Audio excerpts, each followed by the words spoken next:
მოგესალმებით მეგობრებო. ამ ვიდეო რეცეპტით ბავშვობას გაიხსენებს შუახნის ადამიანები. ქუჩებში იდგა ყვითელი კასრები, წარწერით ბურახი. თუმცა მაშინ რუსულად ეწერა კვას. შემთხვევით ნახე ვიდეო რეცეპტი YouTube-ზე და მომინდა მომემზადებინა და გამეხსენებინა ის გემო. მოვამზადე და ძალიან მომეწონა. და მომინდა თქვენთვისაც გამეზიარებინა, რადგან ქართულად ვერსად ვერ ვნახე ეს ვიდეო რეცეპტი.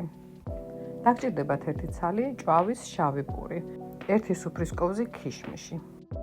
პური დაჭერით პატარა კუბიკებად და დაასუხარეთ ღუმელში ან გრილში. მე გამოვიყენე გრილი.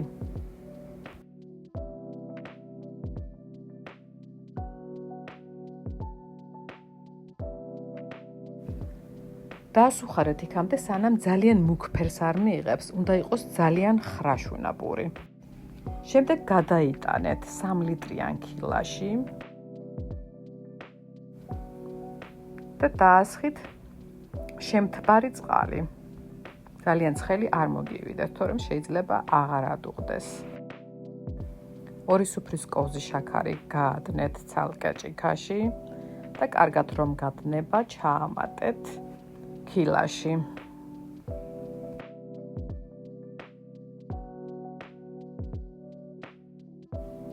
წყალი ქილაში ბოლომდე არ უნდა ჩაასხათ და უტოვეთ ადგილი დუღილისთვის.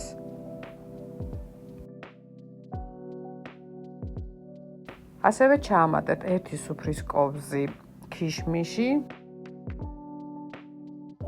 ამოურიეთ კარგად, თავზე დააფარეთ მარლა.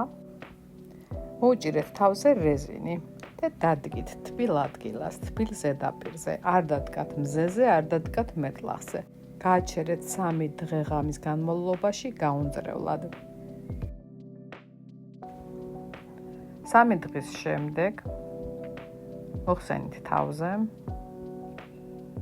და დაგხვდებათ ესეთი მასა. ნახეთ როგორ დუღს, აუცილებლად უნდა ადუღდეს, რადგან ამ დროს იკეთებს გაზს და გრადუსს. შემდეგ საწურზე გადაწურეთ.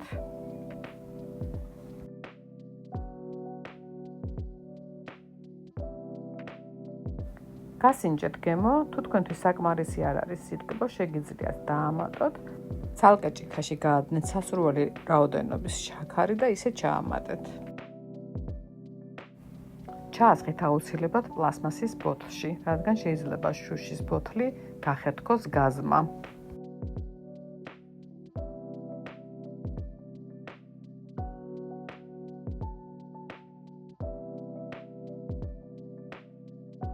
ბოთლი ბოლომდე არ გადაავსოთ, რადგან გაზმა უნდა იბრუნოს. მეტი გაზისთვის და გრადუსისთვის ჩაამატეთ 1 ჩაის კოვზი შაქარი. დაახურეთ თავზე, აანჯღვრით და შედგით 1 დღე-დაღამე მაცივარში. 1 დღე-დაღამის შემდეგ გამოიღეთ მაცივრიდან, ჩამოასხეთ ჭიქაში და მიირთვით. ამაზე გემრიელად ზაფხულში ვერაფერი გაგაგრილებთ. იმედი მაქვს, რომ მოგეწონათ ვიდეო რეცეპტი.